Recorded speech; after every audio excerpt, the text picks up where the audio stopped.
This is E.M.R Transmissions,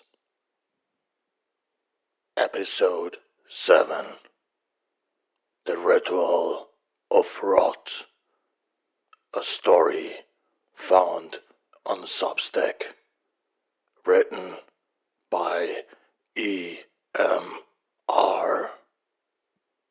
read by E.M.R.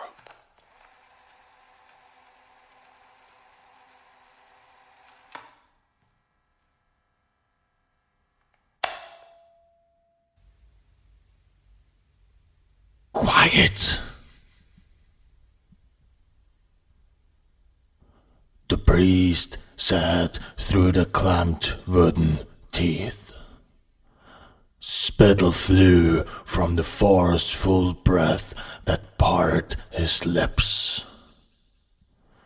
His white knuckles looked like they would rip apart if he gripped the crucifix any tighter. His green and brilliantly blue robes quaking exposed the tremors he tried to suppress. Even when he stood the farthest away from the nest of bones laying in the middle of the room and behind a solid wooden table with the deacon at his side. A younger man who hadn't even reached his 20s. The room was cleared of all unnecessary clutter. No extra chairs, lamps, wardrobes, cabinets, nothing could be in the way, save for the table that they had needed. The only items on the top of it were a single smoking pipe and the scripture itself. Bermudo pulled on his dark-skinned earlobe. He was standing next to his apprentice, Jorge, a gruff, short, but white brown-skinned man that had dug up the chalky bones by himself. He balled both of his large fists. Everybody's eyes were on the nest. It was assembled in the form of a triangle. Inside were the ashes of God knows what. The priest had brought a clay urn that he shattered inside of the nest itself. Bermudo put in black leaves and placed 2 dried out pieces of oak wood to form a cross of sorts within the carefully placed bones. The 2 younger men were forced to spit into it. Wads of tobacco mixed with phlegm that muddied pieces of the ashes.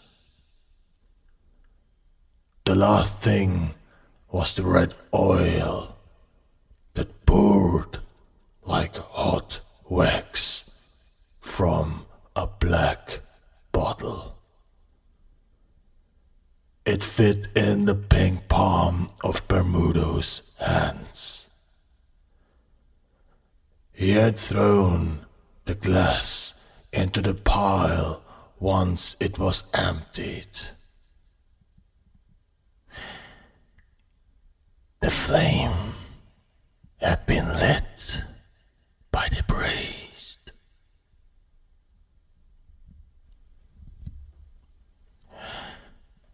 he once again repeated what was laid out on the scripture as the flame was whooshed down to a whisper that glowed into an ember on the wood.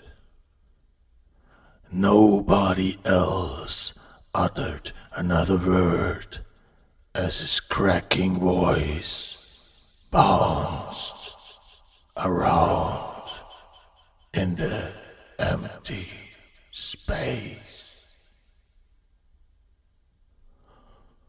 Listen and open. Eyes, ears, nose, hair, toes. Send souls on the earth, wailing, moaning, breathing, pulsating. Fly past the moon. Linger in the clouds. Let our minds see past the stars. Kiss us with your knowledge, keeper of the deep. The priest finished with a whisper, a curse he could barely utter from his own lips. Putra Sahara.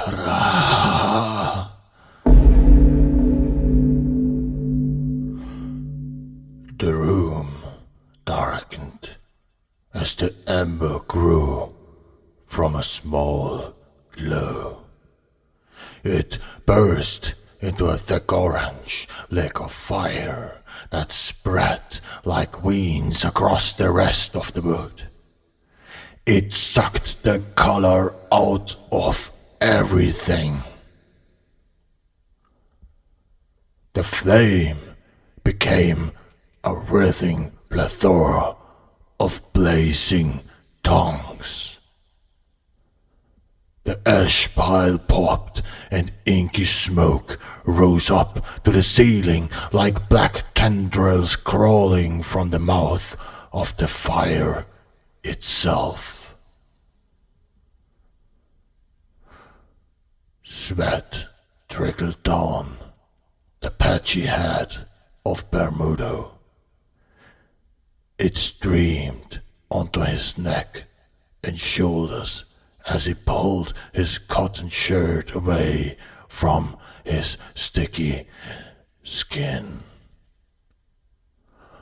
The deacon's rosary beads jingled together as he extended a shaking image of Jesus Christ to the nest.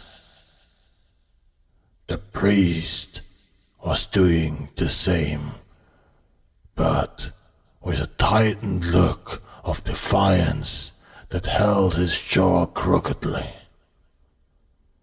Jorge covered his chest with his arms in hopes to keep the fear trapped to his heart.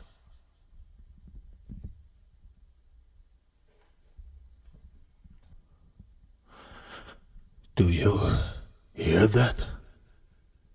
Bermudo stopped pulling on his earlobe. He locked eyes with the priest. Jorge answered him, the only one who heard him. No.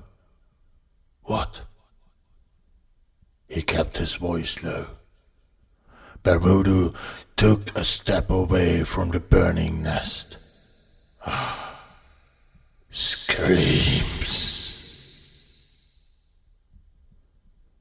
Everyone's eyes closed as their ears popped like they had been sucked down to a lower elevation. The smell hit them first, even before the ringing subsided. Singed hair blended with the smell of fresh copper and sweet maggots. The faces were curled in disgust as they rubbed the ash from their eyes. The nest had exploded. In its place, within the frozen and shining bones, was a shadow, the mere glimpse of one, the one out of your peripheral vision that vanished when you looked up.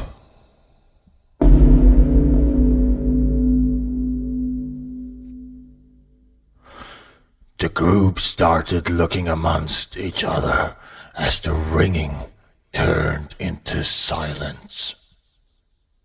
The kind that stuck itself like plugs into your ears. Each one attempted to speak, feeling their vocal cords vibrate, but no voice coming out. The priest pointed to his ears and did the sign of the cross. The young deacon did the same motion. Sweat beaded on the tip of his nose and hung in suspense. Sound returned in muffled squeaks. Bermudo heard whispering from the front door and spun around. Soft lamentations. Jorge felt the screams run along his nerves. More than screams, uproar. The priest and the deacon brushed against each other as their sins laughed back at them.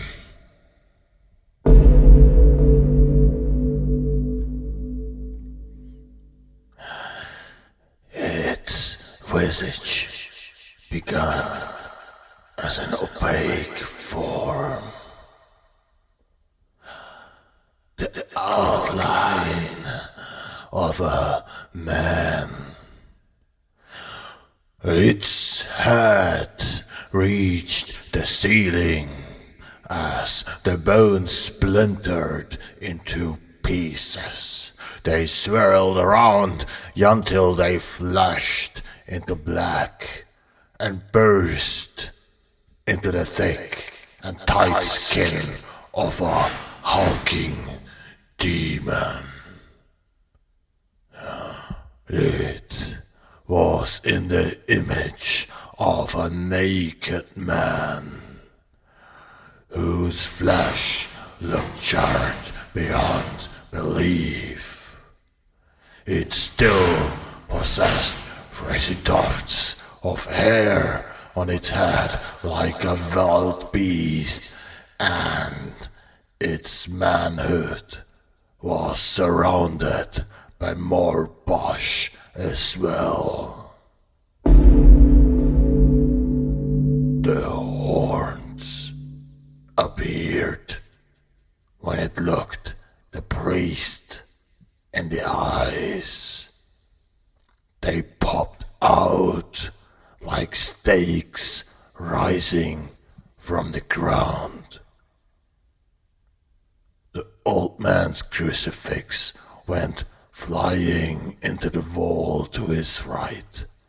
It shattered in 2 pieces at Jesus' waist. The demon's hands were in the shape of a bird. Its thumbs twisted around each other, while the other 8 fingers acted as wings. It held the formation close to its chest. Nothing moved, except for its head like an owl prowling the night. The smile was cleaner and whiter than any they had ever seen. It spoke, but the grin stayed ever present. It replaced the stillness in their ears.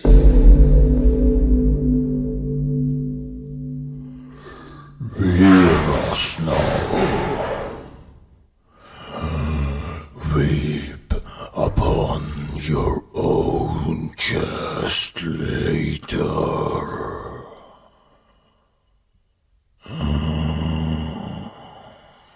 Alejandar Peramas.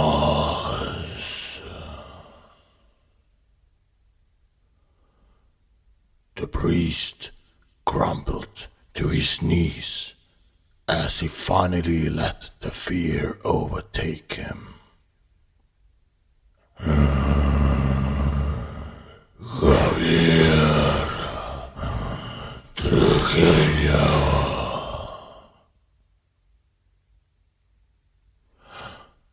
The deacon stuck his crucifix out in the face of evil. The drop of sweat finally fell from his nose as the beads began to sear themselves into his skin. The small image of Jesus melted like ice. Waves of heat rippled upward.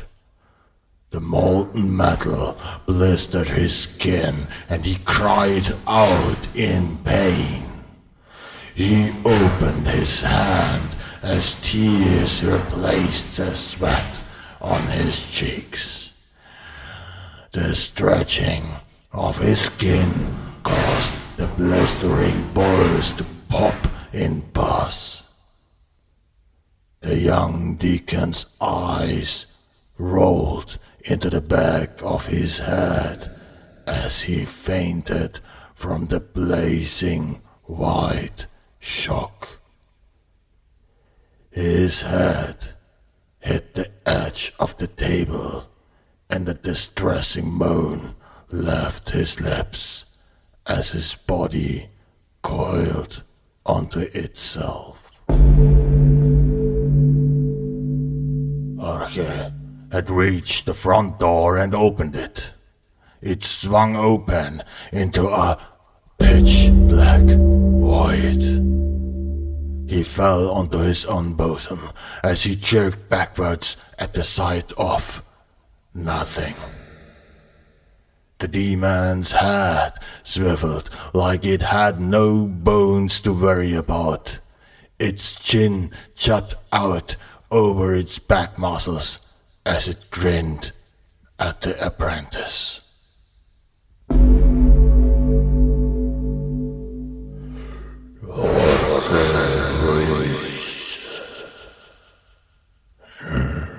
We are no longer where you thought you were. Jorge pulled up and covered his eyes like he was a child. He hugged his knees to his chest and muttered words of comfort to himself. Bermudo clasped his hands together. He attempted to speak while keeping his eyes on the demon's feet. Black, red, and scarlet with fire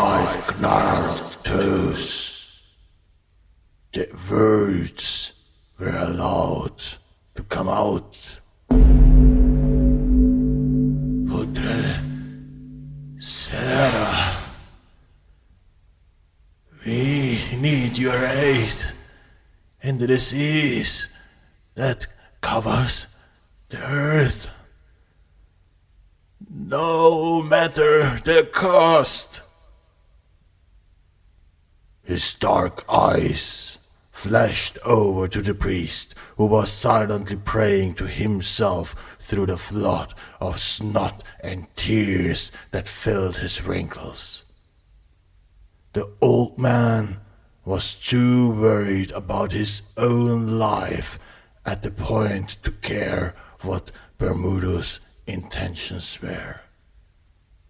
He dropped onto one knee, never looking at it in the face.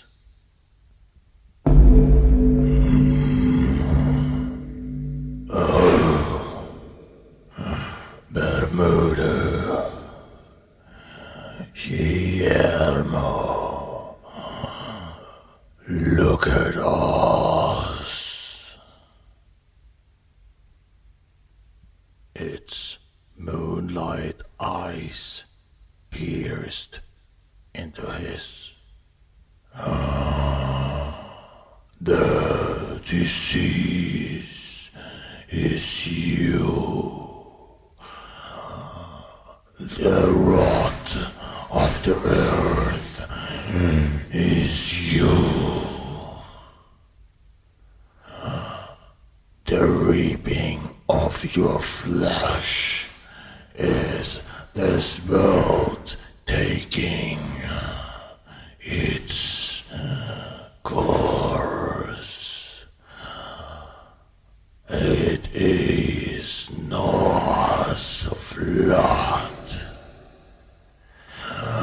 It is the ashes and sulfur of Sodom and Gomorrah.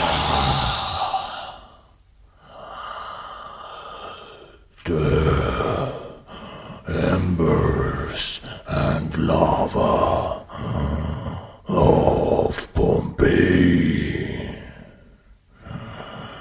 The hurricane of mankind itself. Know where you lie on the pyramid of life.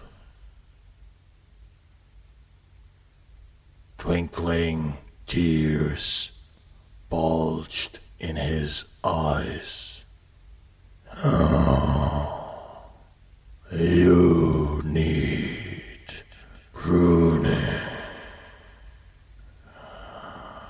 Do you not see the visage before you?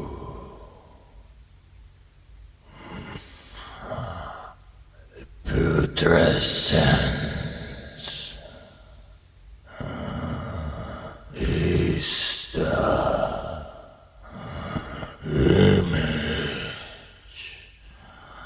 of man.